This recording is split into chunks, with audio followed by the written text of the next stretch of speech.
Merci.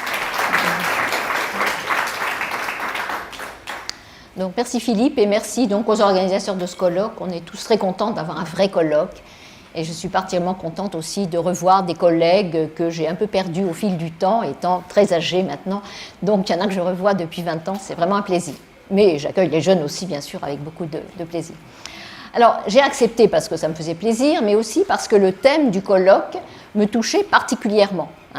Me touchait particulièrement parce que, comme beaucoup d'entre vous, je me suis orientée dans la sociologie de l'éducation avec l'enthousiasme de se dire, grâce à la connaissance, on va faire évoluer la réalité. Et j'avais en tête la fameuse citation qu'on répète tout le temps de Pierre Bourdieu, de même qu'elle dénaturalise, la sociologie défatalise. En même temps, quand on me l'a demandé plein de fois, de présenter les résultats de la sociologie aux élèves, aux parents, aux enseignants, je n'ai pas pu, comme vous, je pense, ne pas percevoir combien ces résultats pouvaient, au contraire, convaincre d'un déterminisme sociologique implacable et finalement être contre-productif pour qui veut faire évoluer les choses. Que dire en effet à des jeunes qui vous disent « Est-ce qu'on a tous les mêmes chances de réussir ?» Où ils disent pourquoi il y a dans notre pays de telles inégalités sociales. Que dire qu'il ne soit pas totalement faux, ni totalement démobilisateur. Alors le plus simple, mais personne ne le fait comme ça serait trop schématique, ça serait de botter en touche et dire « Ah ben oui, mais c'est la fonction du système ». Personne ne fait ça. Mais en même temps, quand je discute avec les élèves des sections de terminale sciences économiques et sociales, qui font des exposés, il faut voir le déterminisme qu'ils ont dans la tête. Ben oui, ça a été démontré que c'est la fonction de l'école, etc.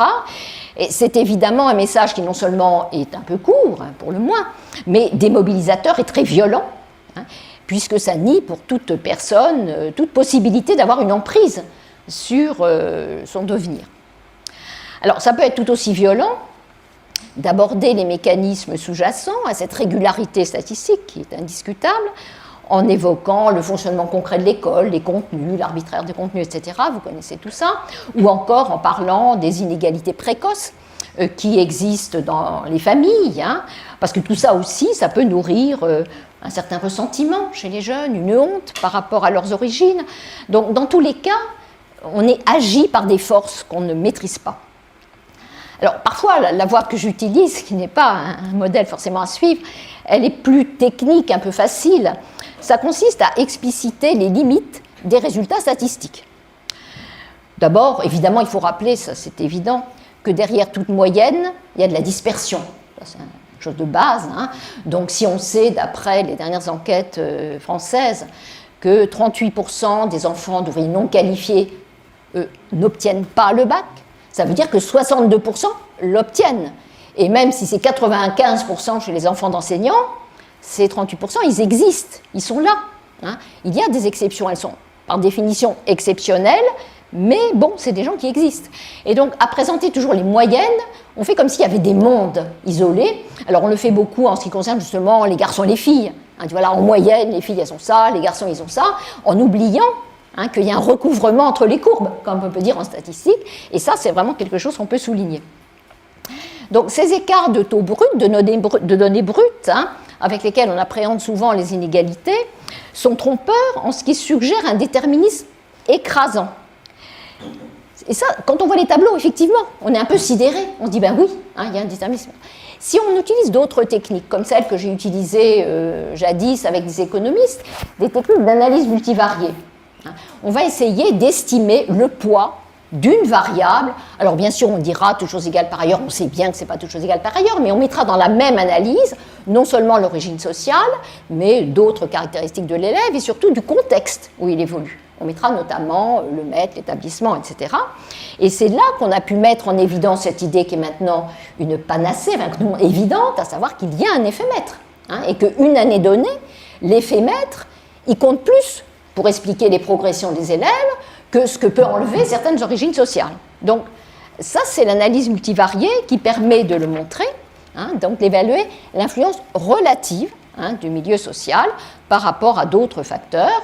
Alors, il y a eu, à un moment, je pense qu'il y en a moins des débats chez les sociologues, pour dire « Ah oui, mais les analyses multivariées, ça revient à relativiser l'influence du milieu social, et puis les effets maîtres, ça va culpabiliser les maîtres. » Enfin, il y a eu des contestations de ces méthodes qui aujourd'hui, finalement, sont relativement banalisées, et je ne pense pas que ces discussions aient toujours cours.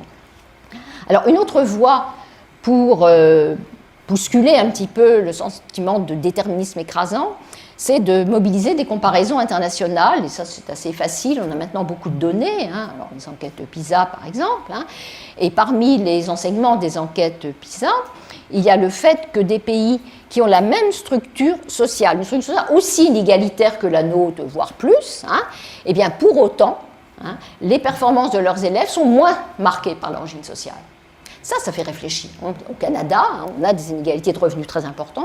Pour autant, les inégalités de performance à 15 ans sont moins importantes. On se dit, tiens, ça veut sans doute dire, alors il y a des facteurs culturels, etc., mais il y a sans doute aussi le fait que le système, le revoilà, l'organisation du système, elle intervient également pour amplifier ou réduire ces inégalités sociales. Donc je pense que globalement, dans la présentation des données, on peut bien montrer les limites de nos résultats.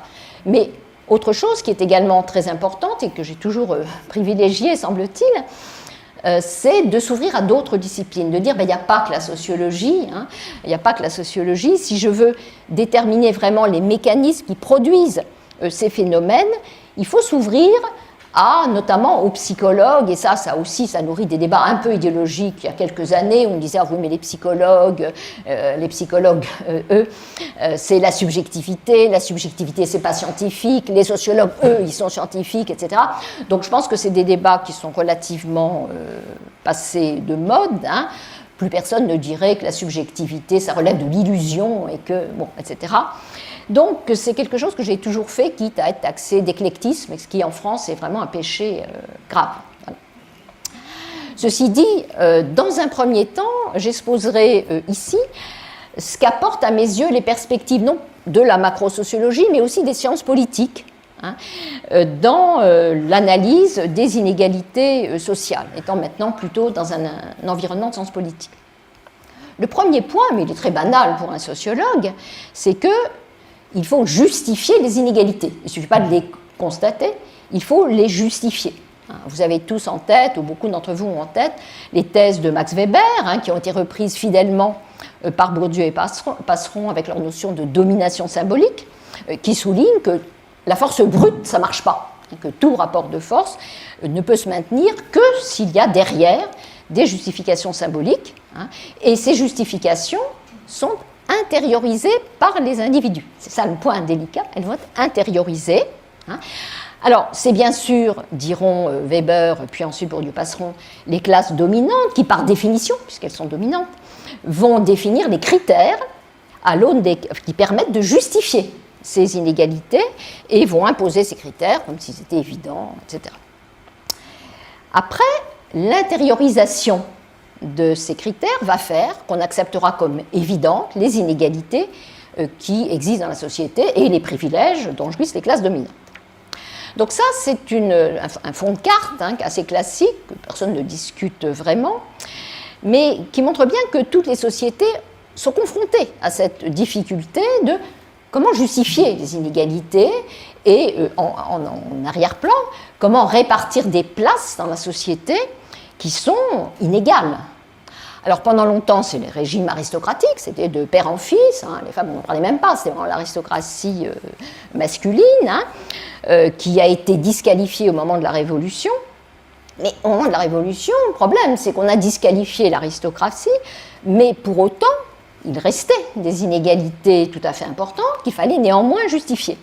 Donc, dilemme, on est tous égaux, mais il y a des inégalités dans la vie, comment va-t-on faire ?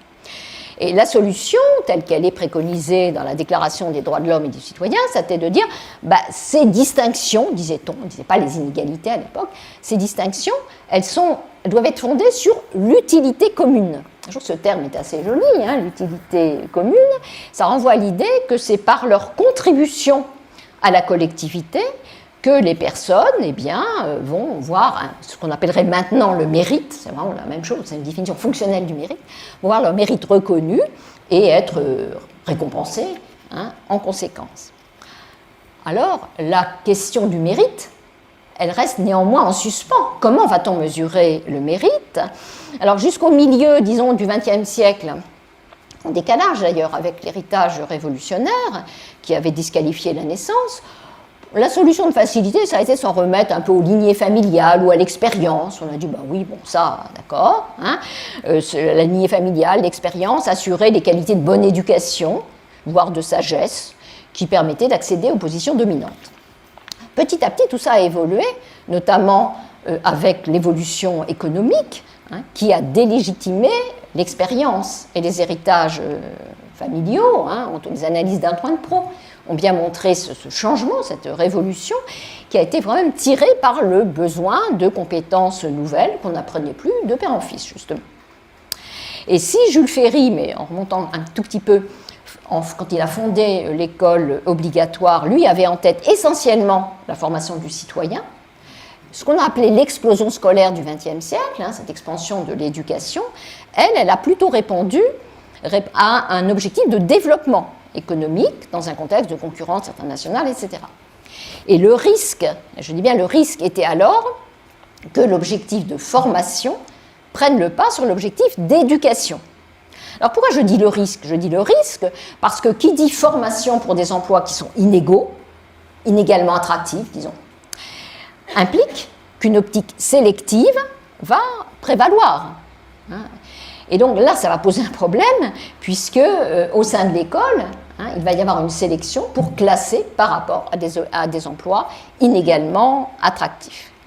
Toujours est-il que le mérite a évolué dans son contenu, le mérite du vieux sage, le mérite des grands-parents, le mérite de la lignée, etc., voire le mérite du croyant, du temps de l'éthique protestante. C'est maintenant le mérite du jeune polytechnicien talentueux, du jeune qui sort des écoles d'ingénieurs et qui va apporter à la société toutes ses compétences, etc., etc. Disons que le mérite a perdu sa valeur morale, il est plutôt maintenant fonctionnel et orienté vers l'économie. Mais pour autant, le fonctionnement global de la société reste légitimé. On demande à l'école de détecter, de certifier les plus compétents, et ensuite ces compétences seront rentabilisées dans les emplois pour le plus grand bénéfice et des individus et de la société. Alors aujourd'hui, il existe de nombreuses critiques ou d'analyses sociologiques sur le caractère effectif de la méritocratie scolaire, et ces critiques dénoncent notamment l'arbitraire dans la définition du mérite. Je crois qu'il y a demain quelque chose sur l'excellence. C'est quoi un excellent élève, bien sûr. Donc l'arbitraire du mérite, bien sûr, mais en même temps, on conteste beaucoup moins, me semble-t-il, le fait que les plus diplômés trustent les meilleures places et les positions de pouvoir. Alors que c'est pourtant là une réalité spectaculaire. Je vais faire un petit pas de côté, mais rapide, et vous verrez où je vais en venir. Vous savez, si je vous dis, nos élites économiques et politiques sont surdiplômées. Vous direz, ben oui, on le sait, elles sont surdiplômées. Il faut voir à quelle hauteur elles sont surdiplômées. Si on regarde dans l'Assemblée nationale élue en 2017 en France, il y a plus de 70% de députés qui sont diplômés de l'enseignement supérieur. Plus de 70%, alors que dans la population française, à ces âges-là, on a à peu près 27%. Et dans ces diplômés, il y a une très forte surreprésentation des diplômés de Sciences Po, des grandes écoles et de l'ENA. Et c'est un phénomène qu'on observe dans tous les pays comparables à la France, et en particulier dans les instances européennes. Évidemment, ça n'a rien d'étonnant, les diplômés s'estiment plus compétents, ils se montrent capables de discerner leurs intérêts, les enjeux des débats, etc. Pourquoi ça pose problème? Ça pose problème parce que ces élites sont socialement situées, ok, mais surtout parce qu'elles partagent certaines valeurs qui leur sont propres. En particulier, elles adhèrent plus fortement à l'égalité des chances que les moins instruits. Quand on demande aux gens ce qui est juste, c'est de discuter, comme le fait par exemple des sociologues comme Michel Forcey ou des spécialistes de sciences politiques, eh bien, les gens les moins instruits vont mettre davantage en avant l'égalité, alors que les plus diplômés vont mettre en avant l'égalité des chances. Et ça se comprend.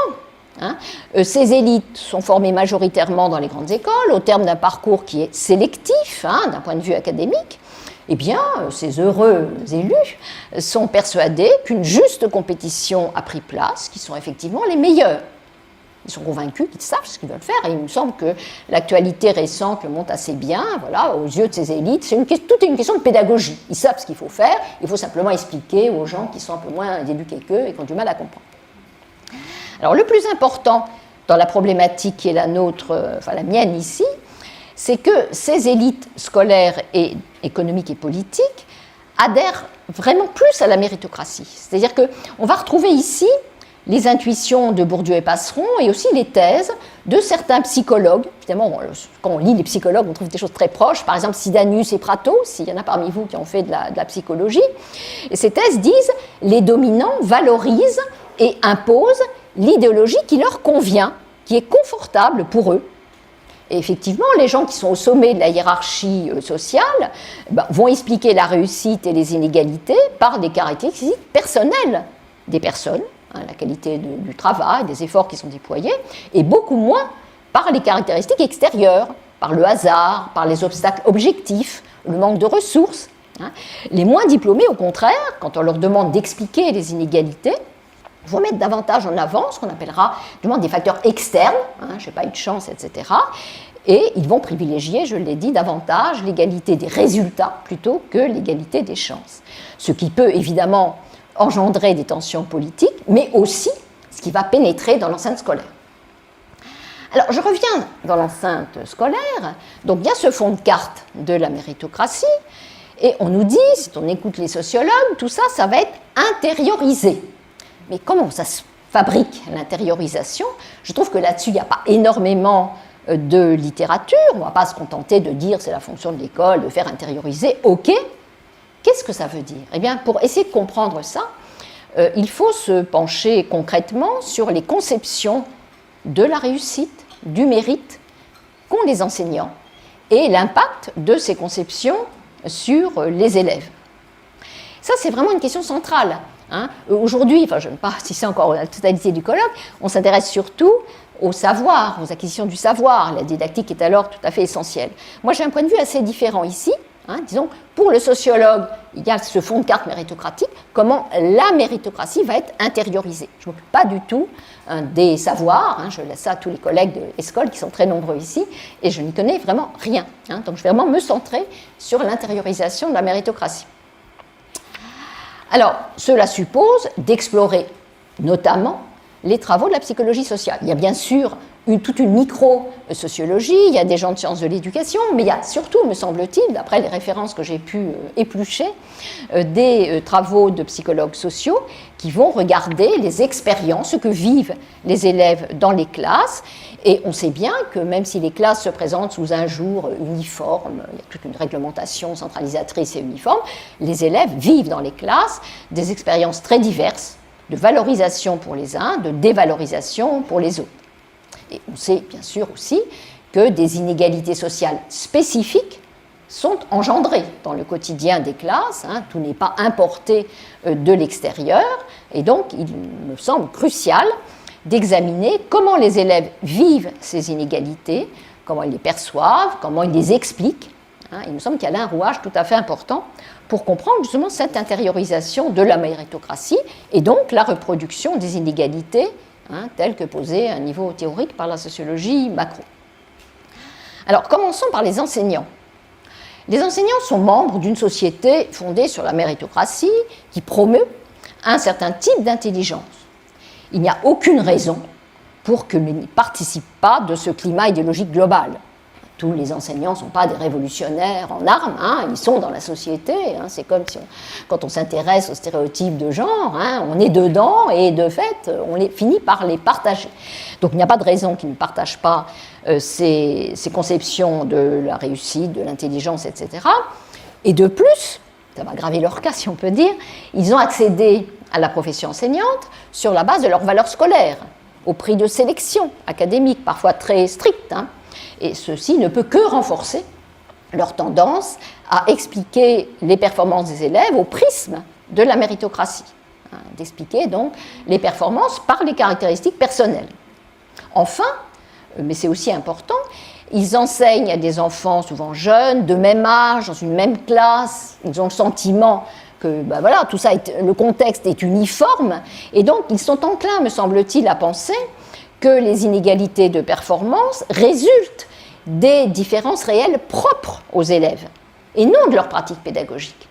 De la même manière que les parents, quand ils découvrent qu'ils ont deux enfants différents, se disent oh, ça doit être inné parce que moi je les élève pareil. Voilà. Donc c'est un peu le même contexte. Tout a l'air pareil et donc on va renvoyer ça à des facteurs innés. Mais de quelles caractéristiques personnelles va-t-il s'agir ? Il peut s'agir d'intelligence, d'aptitude innée ou bien d'effort et de motivation. Ce n'est pas tout à fait la même chose. Et à cet égard, les enseignants sont pris dans une tension, dans un dilemme, me semble-t-il, entre leur conception de l'intelligence, qui est volontiers innéiste. Il y a des travaux sur les conceptions des enseignants. Je pense d'ailleurs que c'est des collègues suisses, Doudin et Martin, mais c'est déjà un petit peu ancien. Il y a aussi des travaux de Bressou, bien sûr, là-dessus. Ils sont souvent une conception assez innéiste de l'intelligence, et en même temps, ils sont obligés, dans leur pratique quotidienne, de s'en référer aux efforts des élèves, afin de les motiver. Et donc, c'est une contradiction. Dans la classe, théoriquement, les élèves sont perçus comme égaux, mais ils sont impliqués dans des exercices qui les montrent inégaux. Et les élèves envoient les enseignants, envoient aux élèves des messages continuels, comme quoi, s'ils le veulent, ils peuvent réussir. Pourtant, est-ce qu'ils y croient ? Quand on fréquente les salles des profs, on n'est pas sûr qu'ils y croient toujours.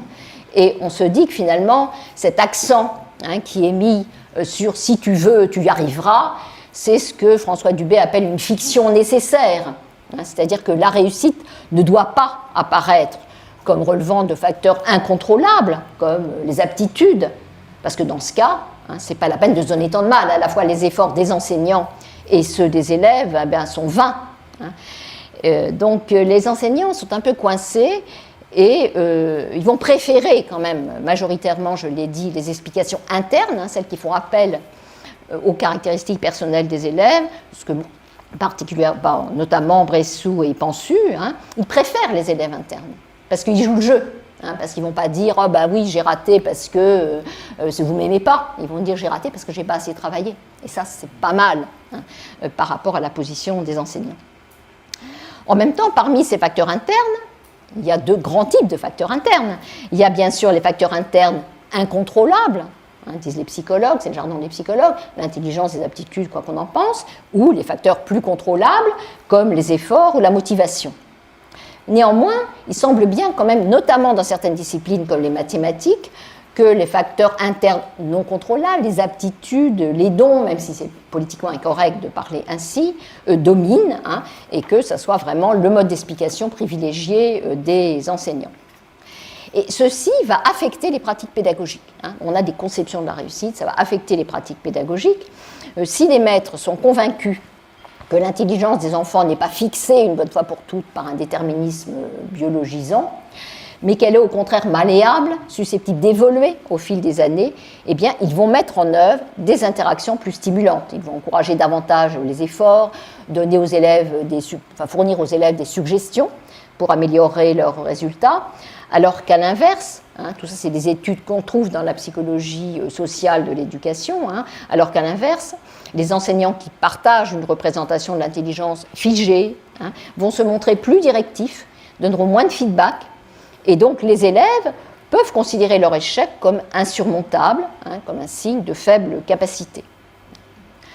Alors, il y a des tas de psychologues qui ont formalisé un petit peu ça. Vous avez peut-être entendu parler, c'est assez à la mode apparemment en ce moment, du concept de mindset, qui maintenant a diffusé vers le management, je ne sais pas très bien pourquoi, qui a été popularisé, qui a été lancé par la psychologue Dweck, une psychologue américaine, qui contraste des esprits, des fixed mindset et des growth mindset, la croissance, des gens qui ont une conception fixe de l'intelligence, donc une conception toujours évolutive d'une certaine manière de l'intelligence, et elle montre bien qu'à la fois les élèves et les enseignants peuvent se répartir le long d'un continuum, où d'un côté on a vraiment les fixed mindset, les élèves qui expliquent leurs échecs par des aptitudes sur lesquelles ils ne peuvent pas grand-chose, et les autres qui vont penser qu'avec un peu d'effort ça peut s'améliorer. Alors, beaucoup d'observations pédagogiques montre que dans la classe, eh bien, les élèves les plus motivés vont évidemment être les élèves qui sont plutôt sur le versant growth mindset, et ils vont voir leurs erreurs comme une occasion de s'améliorer, alors que ceux qui croient en une intelligence fixée vont plutôt manquer de confiance et ne sont pas enclins à corriger leurs résultats.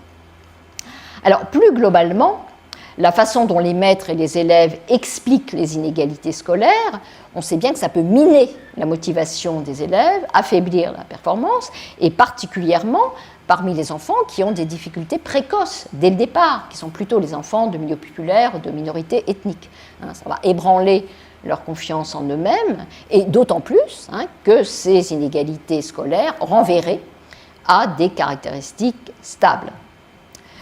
On peut ajouter qu'insister sur les facteurs internes est d'autant plus susceptible de renforcer les inégalités sociales qu'il existe une proximité entre la façon dont les enseignants et les élèves de milieux favorisés vont expliquer la réussite. Les élèves de milieux favorisés sont plus enclins à endosser ces explications internes, ce que les psychologues appellent la norme d'internalité, et étant plus en phase avec les enseignants, on peut penser qu'ils vont mieux s'adapter à l'école et au jugement de ces derniers.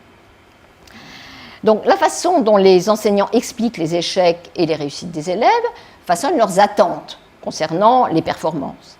Et ces attentes, elles sont évidemment marquées également par des stéréotypes, quelle que soit leur source d'information, qu'ils lisent la recherche ou qu'ils observent les élèves. Les enseignants développent des attentes. De toute façon, dans toute interaction sociale, il faut bien développer des attentes. Sinon, on ne sait pas quoi demander. On ne va pas demander à sa postière un soutien psychologique. Enfin, ça peut arriver, mais on s'adapte à des attentes. On dit, ben voilà, la personne, elle est censée faire ça.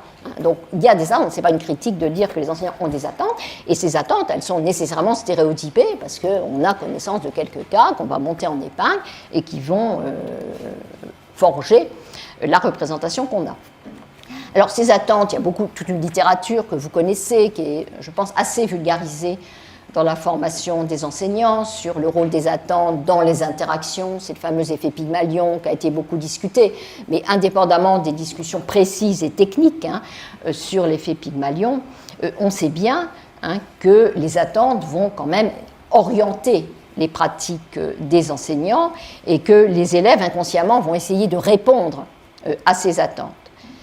Chaque fois qu'un élève pense qu'il n'est pas doué, ou qu'elle n'est pas douée, qu'elle est finalement incapable de changer, eh bien, il va se recroqueviller, devenir anxieux et face à un exercice, et ça va mettre en danger sa capacité donc à réussir.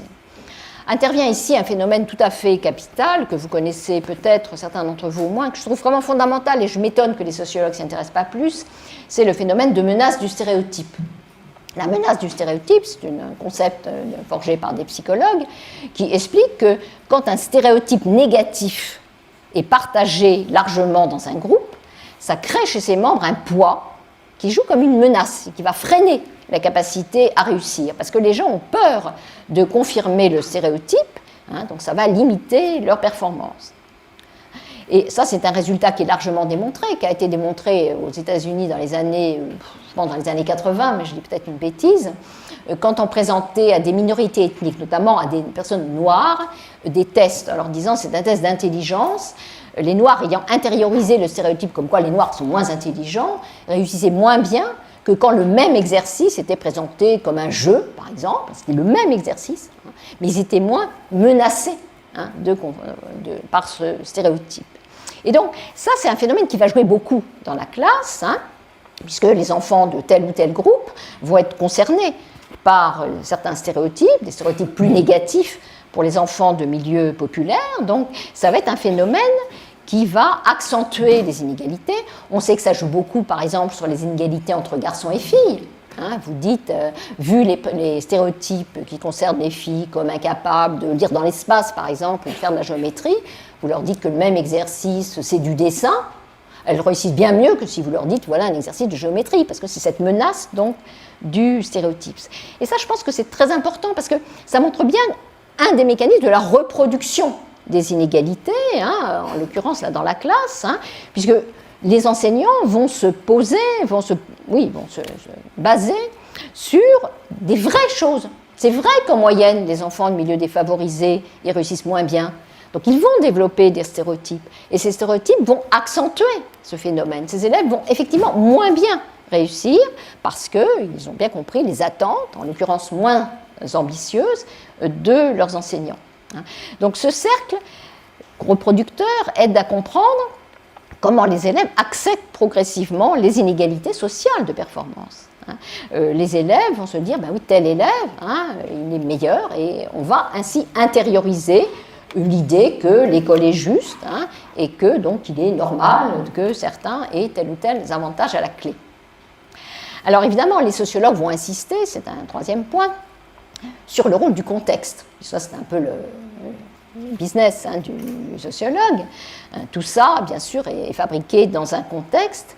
Et le contexte, pour la psychologie sociale, je reviendrai après plus sur des approches plus macro, c'est les interactions sociales en classe. Et on voit bien que dans le contexte de la classe, certaines pratiques des enseignants vont, pour simuler la motivation des élèves, par exemple, vont participer à l'accroissement des inégalités sociales parce qu'on va mobiliser des ressorts qui sont inégalement présents selon les ressources dont ont hérité les enfants. Par exemple, pour encourager l'autonomie des élèves, qui est considérée comme un facteur favorable aux apprentissages, on va leur donner plus d'occasions de participer. Or, participer à une discussion face à un adulte, face à des autres, estimer que son point de vue mérite d'être posé, voire défendu, eh bien, c'est une compétence qui est très inégalement répartie selon le milieu social des élèves. Le contexte, ça va être aussi dans quel contexte on fait les évaluations. Les évaluations en classe sont très nombreuses, vu le rôle que joue l'école aujourd'hui, et beaucoup de travaux. Bon, alors il y a tout ce qu'on a appelé la docimologie, qui est un peu daté, qui ont montré, mais il y a longtemps, que les notes ou les résultats aux examens ne pouvaient en aucun cas prétendre mesurer finement ce que savent les élèves. Donc ça, on le sait, mais ça a montré aussi, il n'y a pas de raison de l'oublier, qu'il y avait des biais autour des notes, justement, qui n'étaient pas aléatoires. Il y a des biais de genre, il y a des biais sociaux. Ces biais qui relèvent bien sûr des stéréotypes, mais surtout ce que montrent maintenant les psychologues sociaux qui s'intéressent à l'évaluation, c'est plus tellement la même perspective que la docimologie d'il y a 50 ans, c'est que ces biais peuvent être magnifiés ou réduits selon la manière concrète dont les évaluations sont organisées. Alors là, il y a plein de travaux, les psychologues sociaux font des expés, alors on peut être agacé parfois par cette manie des expés, etc., mais c'est tout à fait suggestif, je pense. Par exemple, comment les enseignants présentent un exercice. Il y a une expérience qui a mesuré le fait d'expliquer à des élèves que certains d'entre eux avaient été préparés spécifiquement à un exercice, qu'ils étaient déjà familiers à un exercice. Eh bien, les élèves les moins avantagés ont mieux réussi que quand ils ne savaient pas que certains avaient eu un petit plus. De même, d'autres changements peuvent avoir un effet. Par exemple, le fait ça c'est assez connu, mais ce n'est pas vraiment l'évaluation, c'est plutôt la présentation des résultats, quand les enseignants vont rendre publics les résultats des élèves, ou quand ils demandent dans la classe aux élèves de lever la main quand ils ont fini. Tout ce qui rend public la réussite des élèves va mettre plus en difficulté les élèves faibles, qui se trouvent encore plus infériorisés. Donc dans toutes les situations de visibilité, les élèves les plus faibles supportent des comparaisons sociales défavorables avec les autres. Quand ils sont exposés à des élèves qui réussissent mieux qu'eux, leur motivation chute. Ils pensent qu'ils ne sont pas capables de ce type de performance. Bien sûr, il y a aussi le rôle des mots que les enseignants vont utiliser quand ils évaluent les copies. Il y a des mots ou des appréciations qui peuvent souligner plus ou moins le manque d'effort ou au contraire l'aptitude innée. Voilà, même si on ne dit pas, semble-t-il.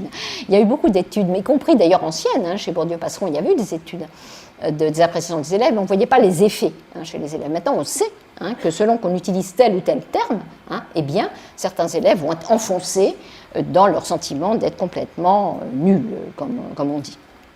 Il y a aussi des élèves qui vont se trouver, quand on compare les évaluations données en classe et des épreuves de connaissances, il y a beaucoup d'élèves qui vont être sous-estimés et d'autres surestimés. Eh bien, quand un élève est surestimé, eh bien, en général, ça va plutôt rendre les élèves moins confiants dans leurs possibilités parce qu'ils attribuent, la variable intermédiaire, c'est l'attribution qu'ils font, comment ils expliquent leur échec. Ils vont davantage expliquer leur échec par leur incapacité personnelle.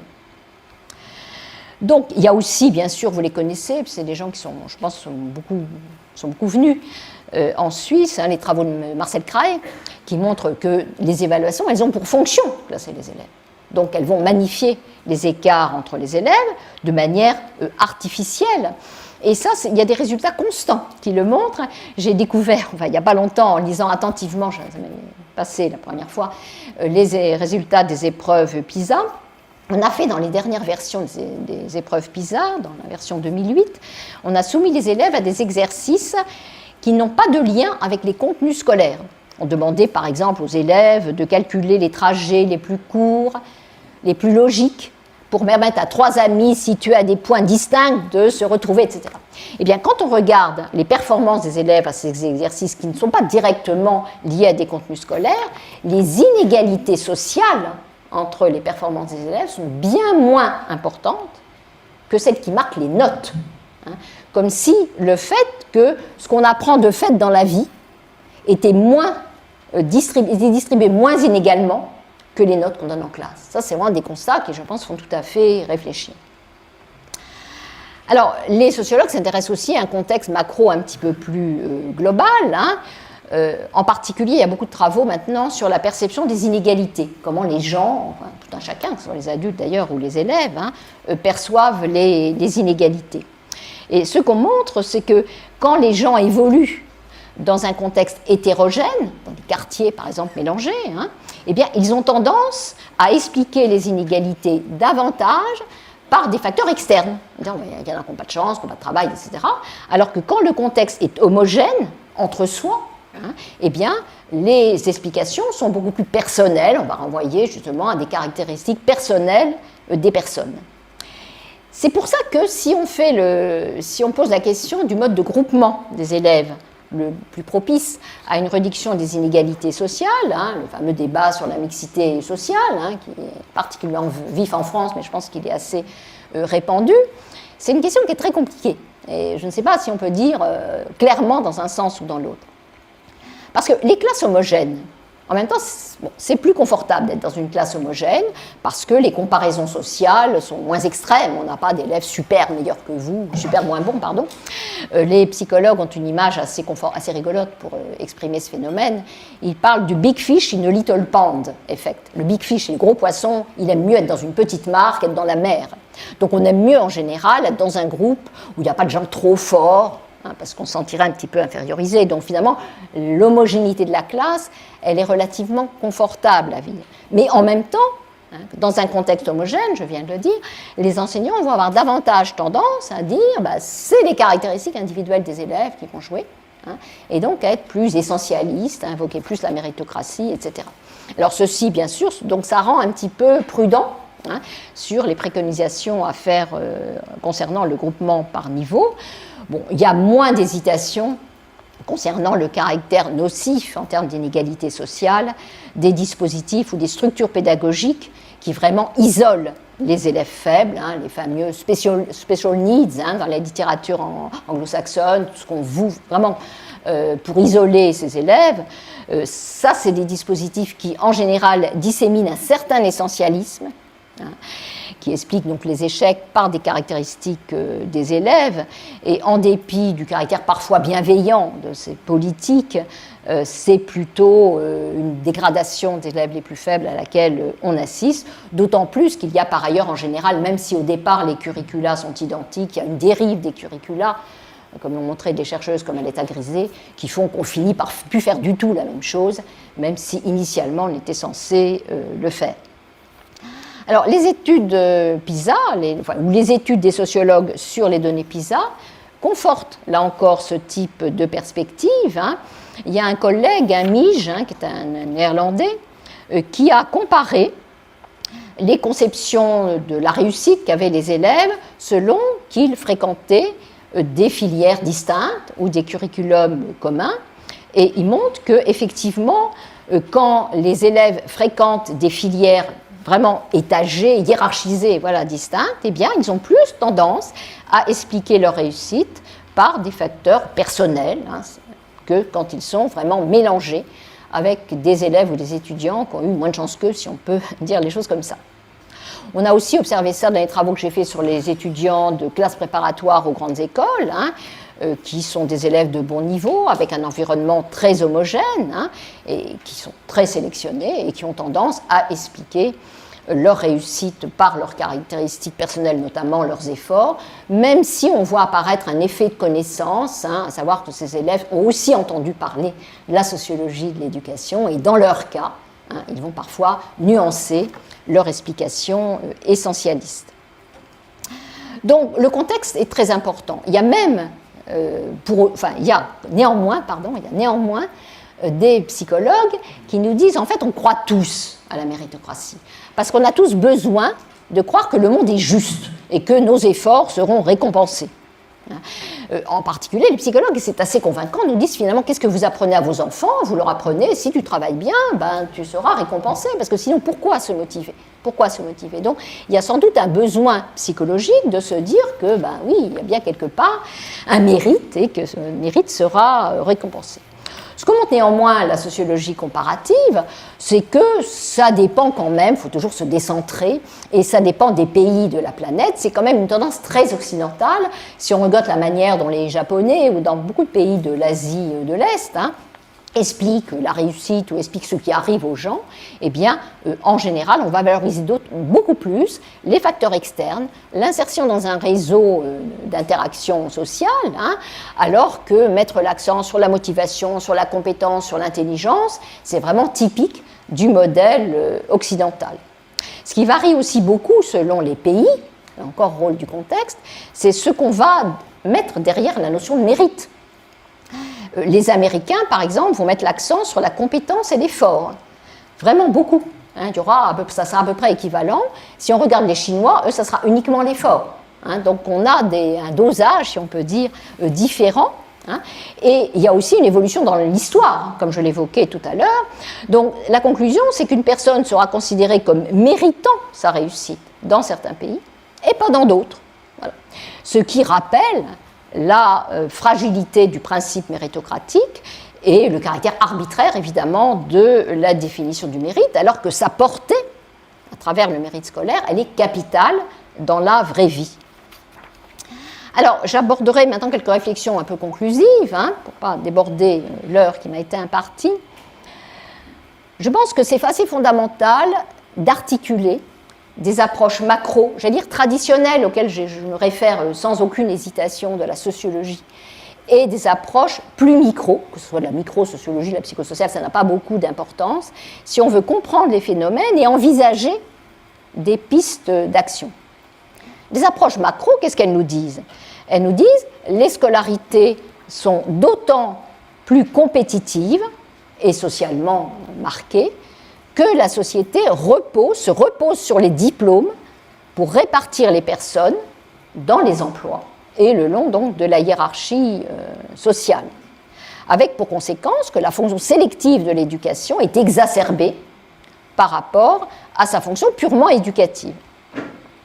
Et bien sûr, les perceptions des élèves, les explications des élèves, eu égard aux inégalités, elles vont s'inscrire dans ce mode de fonctionnement qui pousse à la compétition plutôt qu'à des objectifs, disons, intrinsèquement éducatifs. Dans un monde, alors on peut dire ça, c'est vraiment de l'utopie gratuite, dans un monde où les inégalités entre les emplois seraient, enfin, c'est pas gratuit, mais dans un monde où les inégalités entre les emplois seraient moins marquées, et surtout, et aussi, disons, où le diplôme obtenu ne serait pas le prérequis pour accéder aux emplois désirables, la compétition scolaire serait moins prononcée et les élèves seraient moins obsédés par le classement. Je me rappelle, mais il y a au moins 40 ans, j'ai honte de le dire, une phrase d'Antoine Pro, que beaucoup d'entre vous connaissent, dans un colloque, qui a vu cette phrase qui, à l'époque, m'avait paru un peu mystérieuse. Il avait dit, en séance, si un jour les diplômes ne servaient plus à rien, cela changerait le climat des classes. Ben ça, je trouve que c'est très puissant. C'est très puissant, ça doit nous faire réfléchir. On me dirait, oui, mais c'est impossible, ça. Il y a quand même des pays, notamment dans des pays du Nord, où les syndicats de travailleurs ont milité pour qu'on donne moins de poids aux titres scolaires dans le classement, dans les qualifications des personnes, avec pour argument de, ben oui, à l'école, ils ont raté, mais ça ne doit pas être une rente à vie pour ceux qui ont réussi et un ratage à vie pour ceux qui ont échoué.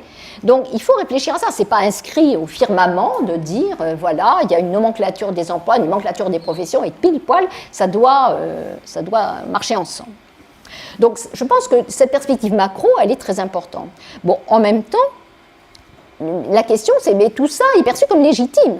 Il n'y a pas de manifestation massive contre ce mode de fonctionnement. Et donc, il faut regarder comment les élèves expliquent les inégalités, comment ils les considèrent comme finalement résultant de la diversité des mérites individuels. Eh bien, là aussi, on va trouver, donc je l'ai développé, que les inégalités sont perçues comme légitimes parce qu'au jour le jour, dans la classe, il n'y a pas que de l'apprentissage qui se joue, il y a aussi une interprétation de ce qui se passe et en matière donc de mérite et d'intelligence. Et donc finalement, il y a un lien, qui est un postulat classique des sciences sociales, entre les idéologies globales, les mythes sociaux, comme la méritocratie, et l'acceptation globale des inégalités. Et ceci vaut évidemment pour les enseignants. Alors, on peut penser, mais c'est un peu gratuit de ma part de le dire, je n'ai pas testé, qu'une meilleure connaissance des modes d'explication de la réussite et de l'échec de leurs élèves serait utile pour eux, et en tout cas, de l'extérieur, elle aide à comprendre certaines résistances au changement pédagogique. Alors, les économistes, par exemple, montrent de leur côté que les personnes sont plus hostiles à la redistribution quand elles pensent que les inégalités de rémunération sont justes. Eh bien, c'est pareil, il y a eu quelques travaux, notamment de Cécile Darnaud, qui est française, qui montrent que les enseignants sont plus réticents à mettre en œuvre des dispositifs de discrimination positive, par exemple, quand ils sont convaincus que finalement, la réussite s'explique par le mérite. Et donc, je pense qu'au niveau micro, il ne serait pas complètement inutile d'identifier avec les enseignants la manière dont ils expliquent ces phénomènes et l'impact, évidemment, sur leur pratique pédagogique. Mais je pense que le plus dur, c'est ça, c'est de modifier ces explications de la réussite qui sont méritocratiques et qui peuvent rendre relativement fatalistes et qui peut expliquer un certain nombre de blocages comme ceux qu'on a évoqués donc, cet après-midi. Leur montrer que tout ça est fabriqué par un ensemble de micro-mécanismes, comment la tâche est présentée, comment les comparaisons entre élèves sont mobilisées, de telle sorte que c'est toute l'organisation de la classe qui concourt à fabriquer ces inégalités. Alors, au niveau méso, évidemment, à un niveau plus global, on pourrait dire, mais c'est aussi le rôle du politique, de s'intéresser, évidemment, et d'agir sur le contexte dans lequel travaillent les enseignants. Les classes et les établissements hétérogènes, au total, seraient sans doute plus favorables à la prise en compte des facteurs externes dans la réussite, mais il faut évidemment aider les enseignants à les gérer. Ils sont en général plus difficiles à gérer au quotidien. Alors, les pistes au niveau macro, vous les connaissez, et ce n'est pas l'objet de ce colloque, donc je passe vraiment rapidement. Mais je pense que derrière tout ça, c'est vraiment l'influence des croyances méritocratiques qui est l'obstacle le plus important, le plus difficile à combattre pour essayer d'avancer. Et je terminerai en disant que ceci doit concerner aussi les sociologues, les chercheurs. Les sociologues, par réflexe disciplinaire, vont avoir tendance, je l'évoquais en commençant, en disant que c'était peut-être daté, à considérer tout ce qui est subjectif ou individuel comme le lieu de l'illusion, comme si les acteurs n'avaient aucune capacité réflexive, et comme si le travail du sociologue est de montrer qu'ils étaient essentiellement mystifiés.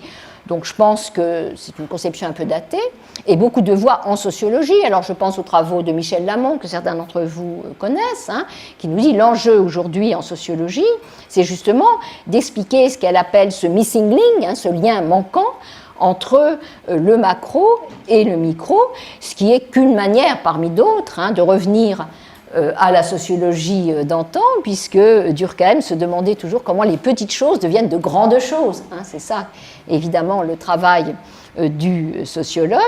Et je trouve que de ce point de vue-là, les réponses qu'apportent les sociologues aujourd'hui, qu'ont apporté les théoriciens, il n'y a plus tellement de gens qui se lancent dans des explorations théoriques aujourd'hui ne sont pas très satisfaisants. Donc là, il y a vraiment un besoin d'essayer d'articuler cette affaire-là.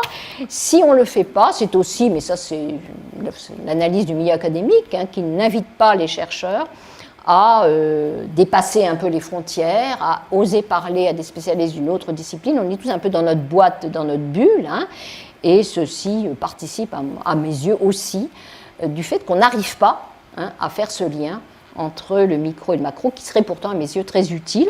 Et c'est d'autant plus utile que je le souligne pour finir, que cette histoire de méritocratie, ce n'est pas simplement une idéologie, ça va fonctionner comme une prophétie qui se fabrique d'elle-même au niveau micro. C'est ça qui est dramatique. Ce n'est pas simplement un truc en l'air, la méritocratie. C'est une prophétie qui se fabrique d'elle-même et donc qui explique qu'on soit toujours aujourd'hui à prendre ce genre de thème pour des colloques comme on le faisait il y a 50 ans. Voilà, je vous remercie.